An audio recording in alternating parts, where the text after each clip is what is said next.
যেত, অন্য পাশ থেকে দুইজন পুরুষ বাজি ধরতো, এই মহিলার পেটে মেয়ে বাবু নাকি মেয়ে বাবু, বাজি ধরে ওই মহিলাকে ধরে ওই বাচ্চা টেনে ফেলতে তারা বাজি দেখতো যে আসলে ছেলে নাকি মেয়ে। গত কিছুদিন আগে এরকম ঘটনা আমাদের বাংলাদেশে ঘটেছে। একজন গর্ভবতী মহিলাকে ধর্ষণ করে তার পেটের বাচ্চাকে বের করে মেরে ফেলে চলে গেছে।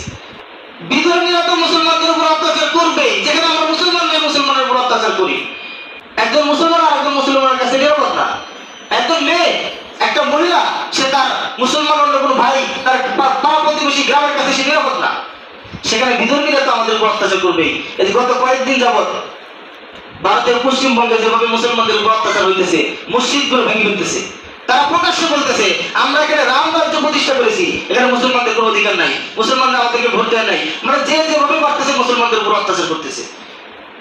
এরকম বড় অভ্যুত্থান বাংলাদেশে হয়েছিল 2024 সালে। বাংলাদেশের মুসলমানরা কি করেছে?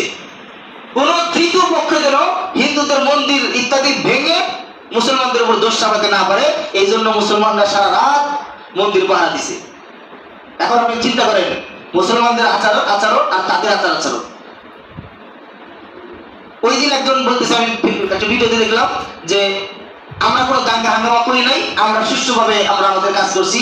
দাঙ্গা হাঙ্গামা করতে হলে মুসলমান হতে হয়, দাঙ্গা হাঙ্গামা করতে হলে মাদ্রাসা করতে হয়। অথচ মুসলমান, মাদ্রাসা পড়ার হুজুর, ছাত্র, কলেজ ভার্সিটির ছাত্র আর সাধারণ মানুষ সবাই মিলে কিন্তু এই কাজটা করেছে, মন্দির পাহারা দিয়েছে।